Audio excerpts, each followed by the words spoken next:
Backing up footage. And I wanted to hit on this because I know a lot of you, especially when you're getting started or you maybe it just hasn't clicked in yet.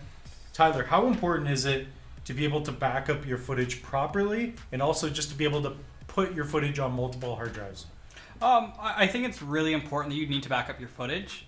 So the biggest thing is, like Mitch said, is having a hard disk drive or even a solid state drive, depending on what you have. Just making sure that it's backed up on your computer, making sure that it's backed up on a cloud, maybe like Google Drive, is really important. I use a photo delivery software called PixieSet. I use this to deliver to my clients, but it also stores all my photos. So it's really handy that I have multiple places that my photos are in.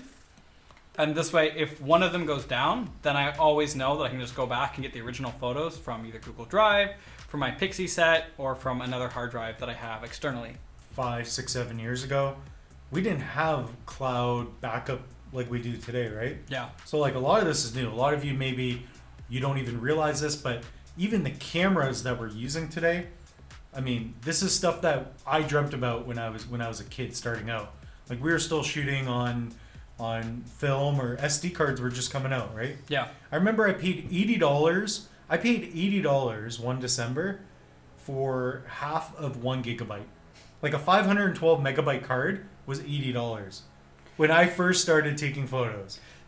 That's crazy. So I bought another external hard drive. It's an 8 terabyte hard drive. I paid $120 for it. Man, that's insane. That's crazy. Yeah. Yeah, I remember I paid, I think it was like $700 for a terabyte. And I was like, what's a terabyte? Yeah. 1,000 gigs. Okay, so back up your footage. That's basically what we're talking about here.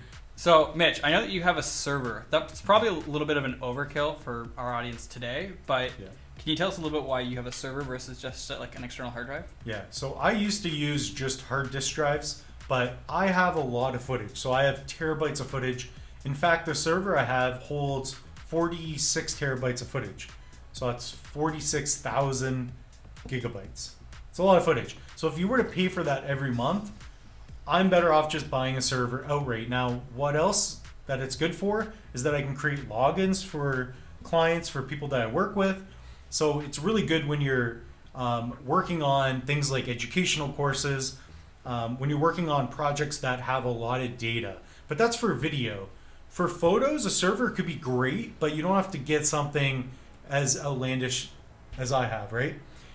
And the other thing about a server is that basically you have a lot of protection. So the server is basically a computer that can give you feedback as to the health of your hard drives. So think about it as, implementing software to be able to manage the health of the work and the photos that you have, if that's what you're doing. So that's why I have it. It's for security and also the fact that I deal with a lot of footage. But if you want to start out as a photographer, I think just getting a couple of 1 terabyte hard drives, having 2 at a time, having one that's A, one that's B, and backing it up every day, that's probably your best bet. And then when it's full, you just buy 2 new ones. That's a way I would start out. Yeah, I mean, it's definitely something that I've done. Like, I have a couple external hard drives that are smaller, like 1 or 2 terabytes, and then I also have my larger one that's 8 terabytes, and that's for just storing the old footage that I don't need necessarily to have it backed up, but I liked having it because in case if I ever want to go back and revisit an old project, then I'll have it. When you get footage on your SD card, where does it go? Let's say I take a photo, right? Let's say we do a photo shoot, it's completed. I immediately come home and I upload that footage to my computer, which then I'll start working on the actual footage itself, or the photos itself, and then I'll actually start exporting it all over to one of my external hard drives to make sure it's safe there. And then all my completed photos will then go to my delivery service or my cloud service that I use. So this way I have the completed photos in 2 areas, which is my computer and the cloud service. Then I'll have another area where it's the completed work, but also the raw work, right, with all the raw photos, on a separate external hard drive. So this way I know that I have it in multiple places and I'm not going to lose any of my photos. Yep, that's a good point. And I think the main thing for when it comes to backing up your footage, it's all about redundancy, right? So a server allows you to create more places for you to store that footage on, right? That's why when Tyler talked about it, basically the way you want to think about it is you're not going to have your footage forever, or at least, for the next couple months, unless you have it stored in at least 2 or 3 places. That's the way you should think about it. It may not be true, but you want to have your footage on several different hard drives, right? Yeah, it's You need to really stick to that, because I've had 2 hard drives fail before at the same time. So yeah, I've had my entire computer go down where I had an anything can SSD happen. and I had a hard drive in there, and they both failed at me on the same time. Yeah. It really sucked, and I lost a lot of stuff because of it. So that's why I've set these practices in place. And the really big thing is, again, like making sure that you have, like Mitch said, the redundancy to really make sure that no matter what happens, if one thing goes down, you still have it in 1 or 2 more places. Yeah, so if you are going out on a shoot, if you're getting nice photos, say especially if it's like a wedding, you don't want to just put that footage on one spot. Basically what you want to do is create one folder, maybe name it like raw or archive, and then you never want to touch that footage. You only want to duplicate it. And I know it seems simple and easy, but a lot of people don't do this.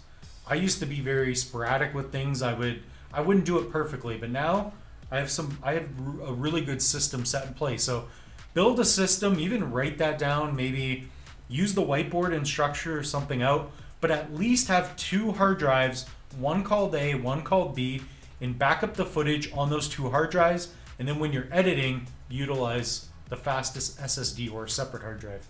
Seems like a lot, but you really have to make sure that you have those things set in place. Yeah, I think if you're a beginner and you may not have the budget to buy multiple different hard drives, the other thing that you could do is you could actually have just simply 2 different folders that are duplicated, right? So one might be on your desktop, but the other one might be in your pictures folder. Or one might be on one hard drive, if you have 2 hard drives in your computer. It can be on the first hard drive, then the second hard drive, right? So even if you don't have the budget to maybe go out and buy multiple different external hard drives, simply having that folder structure in different places on your computer in case you ever accidentally delete it is good redundancy there, at least to start. Yeah, because you can never go back in time and fix this. It's just, a lot of times we think our footage is safe, but it could be a software issue. Somebody could steal your computer. You don't know. You don't know what's going to happen. Yeah.